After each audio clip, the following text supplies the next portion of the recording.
Everyone, this is Shilpa Garva. Welcome to all let's learn with Garva girls. Hopefully आप मस्त होंगे, अपनी पढ़ाई में व्यस्त होंगे। तो इससे पहले हमारी 3 क्लास ऑलरेडी हो चुकी है। अगर किसी ने नहीं देखी है तो आप देख लेना, क्योंकि बीच में से आपको कुछ समझ में नहीं आने वाला। तो आइए आज हम अथर्ववेद को पढ़ेंगे और उपनिषद को पढ़ेंगे। इससे पहले हमने वेद त्रय पढ़ा। वेद त्रय के अंतर्गत कौन कौन से वेद आते हैं? ऋग्वेद, यजुर्वेद और सामवेद। इनको हमने एकदम डिटेल से पढ़ा है। तो आज हम अथर्ववेद को पढ़ेंगे। तो चलिए स्टार्ट करते हैं।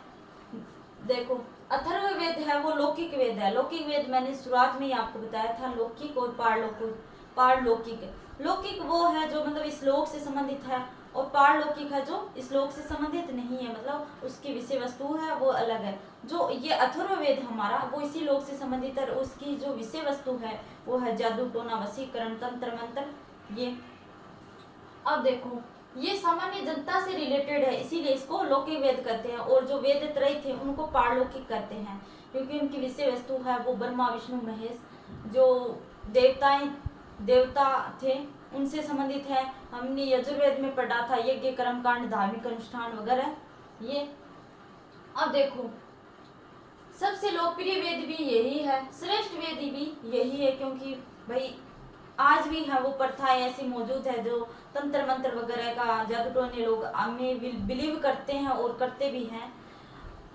ये इनका सहारा भी लेते हैं अपनी इच्छाओं को पूर्ति के लिए। कई लोग इनका सहारा भी लेते हैं। कहाँ तक ये सत्य हैं आप कमेंट बॉक्स में जरूर बताएं कि क्या ऐसी कोई चीज होती है इनसे, मतलब कुछ होता है क्या जादू टोनों से। लोग तब अंधविश्वास में लोग ज्यादा बिलीव करते हैं। देखो, नवीनतम वेद है ब्रह्म वेद है। नवीनतम वेद ही यही है, और ब्रह्म वेद इसके अन्य नाम है। ये नवीनतम वेद है, ब्रह्म वेद, श्रेष्ठ वेद है, लोकप्रिय वेद है, ये इसके अन्य नाम हो गए। ठीक है। अब देखो, संकलनकर्ता की बात करूं, रचनाकार तो मैंने बताया कि रचनाएं हैं वो ईश्वर द्वारा की गई थी। ईश्वर ने फिर ऋषियों को ज्ञान दिया। उसी ज्ञान को फिर ऋषियों ने पीढ़ी दर पीढ़ी जनता तक स्थानांतरित किया, और जब लिपि का विकास हुआ तो फिर इस ज्ञान को स्थायी रूप दिया गया, मतलब कि लिखा गया। अब देखो, संकलनकर्ता की बात करूं तो संकलनकर्ता थे अथर्वा तथा अंगिरस नामक 2 ऋषि थे, अथर्वा और अंगिरस। उन्हीं के नाम पर इसका जो नाम पड़ा वो अथर्वा अंगिरस। इसको क्या नाम दिया गया? अथर्वा अंगिरस। फिर धीरे धीरे इसको अथर्ववेद कहने लगे। जैसे किसी का नाम अगर ऋषभ है तो उसको ऋषि बोल दो, ऋषु बोल दो, कुछ भी बोल दो। अगर किसी का नाम आदित्य है तो आदित्य, अल्लू, कुछ भी बोल देते हैं, मतलब तो इसी कारण मतलब इसका भी शॉर्ट नाम हो गया। अथर्वा तथा अंगिरस नामक 2 ऋषि हुए, उन्होंने इस वेद की रचना की थी, और रचना ही संकलन किया था, मतलब इनको संकलित करने का कार्य किया था। अब देखो, अथर्ववेद को अथर्वा अंगिरस वेद भी कहते हैं, मतलब इन्होंने भाई रचना तो पहले हो चुकी थी, इनको जो लिपिबद्ध है, इनको जो लिखा गया है वो इन दोनों के द्वारा किया गया है। अब देखो, इनके नाम पर इसका नाम अथर्वा अंगिरस पड़ गया, फिर धीरे धीरे अथर्ववेद कहने लगे। कुल अध्यायों की बात करूं तो कुल अध्याय है वो 20 अध्याय है इसमें, और कुल अध्याय 20 है। कुल सूक्त की बात करूं, मंत्रों की 731 है, कुल सूक्त 731 है। अब देखो, कुल मंत्र की बात करूं यहाँ पर मैं तो 6000 इसमें मंत्र है। टोटल मंत्रों की संख्या है 6000। अथर्ववेद के जो कुछ मंत्र है, अथर्ववेद के कुछ मंत्र है वो ऋग्वेद से लिए गए हैं, इसीलिए ऐसे आंशिक ऋग्वेद भी कहते हैं। आंशिक रूप से ऋग्वेद पर आधारित है। देखो, अथर्ववेद के कुछ मंत्र है ऋग्वेद से लिए गए, अतः आंशिक रूप से क्या है? ऋग्वेद पर आधारित है। बहुत सारे जो ये वेद हुए, इन वेदों के 4 वेद हुए। ऋग्वेद से सर्वप्रथम ऋग्वेद लिखा गया, और जो पूर्व वैदिक काल या फिर जो ऋग्वैदिक काल है उसकी जानकारी का स्रोत कौन है? भाई ऋग्वेद ही तो है, क्योंकि उस टाइम ओनली ऋग्वेद था। देन उसके बाद उत्तर वैदिक काल आया हमारा, तब है वो यजुर्वेद, सामवेद और अथर्ववेद, उपनिषद, ब्राह्मण जैसे हम चीजें हैं वो पढ़ते हैं। क्योंकि पूर्व वैदिक काल में केवल जो जानकारी का स्रोत है वो है हमारा ऋग्वेद, इसी कारण उसका नाम है वो ऋग्वैदिक काल पड़ा। ये बाद में लिखे गए थे, उत्तर वैदिक काल के दौरान, उत्तर वैदिक काल में लिखे गए थे, लेकिन पढ़ हम यही अभी रहे हैं। क्योंकि जब हम उत्तर वैदिक काल में प्रवेश करेंगे तो मैं बताऊंगी कि उस टाइम में क्या क्या मतलब नवीन परिवर्तन हुए, क्या क्या नई चीजें आई।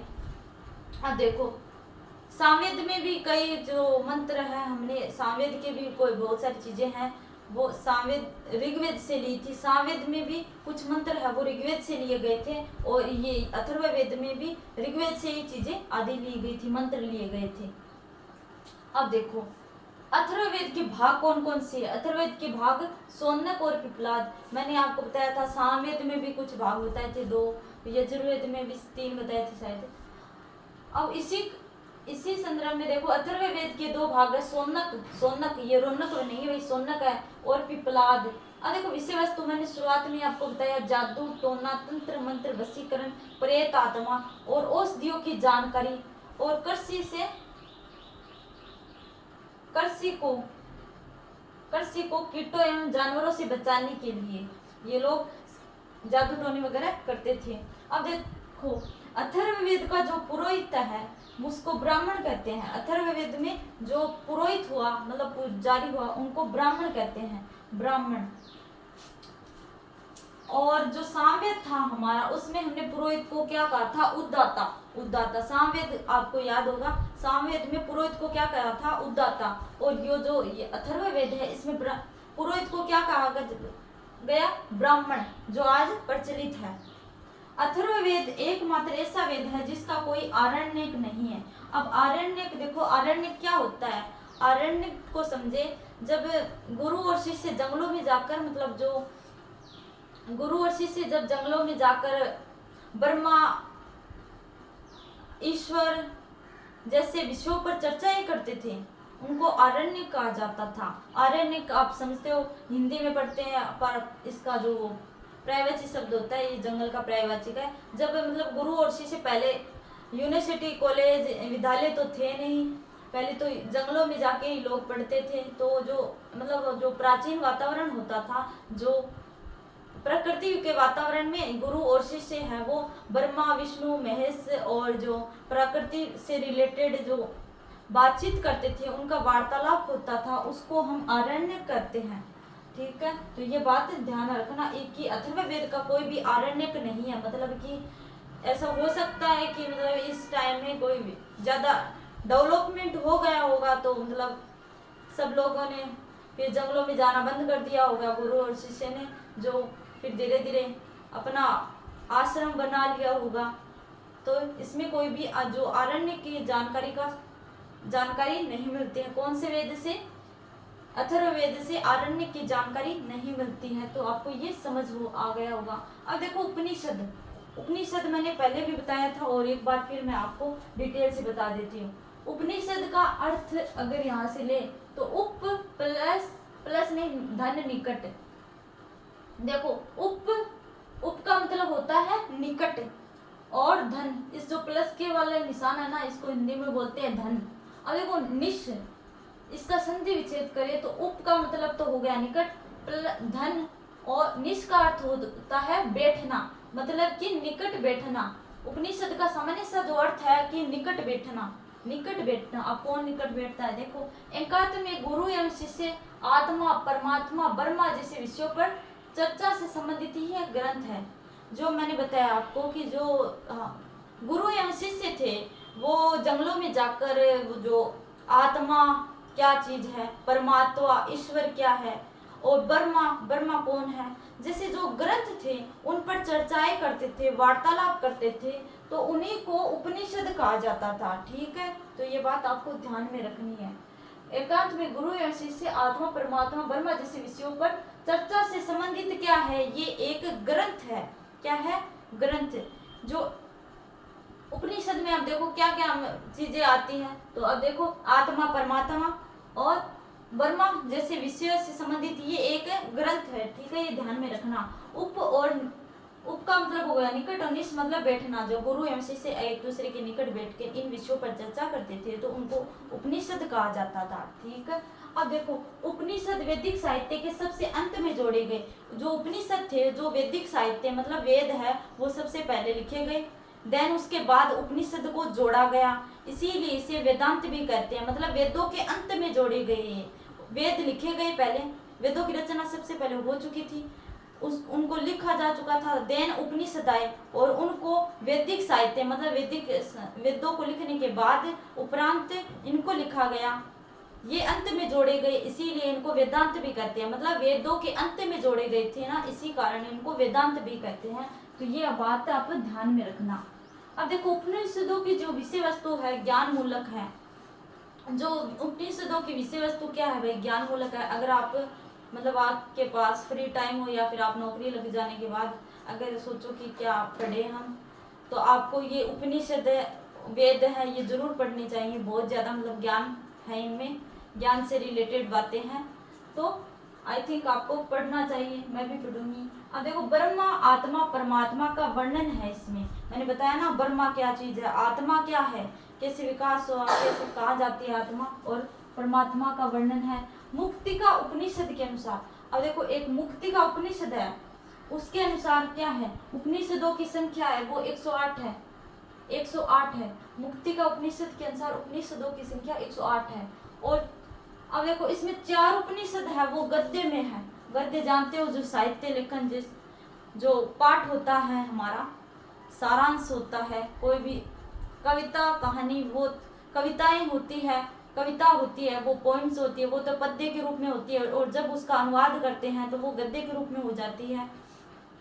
तो जो पाठ होता है हमारा हिंदी साहित्य के, हिंदी साहित्य में आप सभी जानते हो पेज से गद्यांश पद्यांश पढ़े होंगे आपने, पद्यांश क्या होता है गद्यांश क्या होता है। तो जो 4 उपनिषद हुए हमारे वो थे गद्य के रूप में, मतलब सविस्तार पूर्वक। उनको मैंने यहाँ पे लिखा, देखो कठ, ईश, श्वेतास्वर और मैत्रायणी। क्या है, कठ, ईश, श्वेतास्वर और मैत्रायणी। अब देखो पर्सन उपनिषद, यानी कि 4 उपनिषद तो मतलब गद्य के रूप में थे, यानी कि बाकी है वो 104 है वो पद्य के रूप में रहे होंगे। उपनिषदों की संख्या टोटल कितनी है, 108। 4 है वो उपनिषद गद्य के रूप में मिलते हैं, कठ, ईश और श्वेतास्वर और मैत्रायणी। अब देखो प्रश्न उपनिषद एवं केन उपनिषद क्या है, गद्य प्लस पद्य दोनों में। अब देखो जो प्रश्न उपनिषद है एवं केन उपनिषद है वो गद्य एवं पद्य दोनों के रूप में मिलता है। क्या कि जो प्रश्न उपनिषद है वो गद्य एवं पद्य के रूप में जरूर दोनों में मिलता है, ठीक है। तो ये बात आपको ध्यान में रखनी है। अब देखो 10 उपनिषद है वो आदि गुरु शंकराचार्य ने भाष्य लिखा है। 10 उपनिषद पर आदि गुरु, अब जो 10 उपनिषद थे हमारे टोटल 108 थे, उनमें से 10 उपनिषदों पर जो आदि गुरु शंकराचार्य जी हुए उन्होंने भाष्य अभी इंग्लिश में बोलूं तो कमेंट लिखा है, उस पर कुछ अपनी टीकाएं लिख दी होगी, अपना कुछ विचार लिख दिए होंगे। जो 10 उपनिषद हैं उनमें आदि गुरु शंकराचार्य ने कुछ अपना व्यू दिया है, मतलब अपना जो बातें हैं वो लिखी है, वो उनको क्या कहते हैं भाई, भाष्य के रूप में जाना जाता है, कमेंट लिखा है, ठीक है। ईश, केन, कंठ, पर्सन, मुंडक, मांडू, वृद्धारण्यक, छांदोग्य, ऐतरेय और तैत्तिरीय, ये है वो 10 हो गए।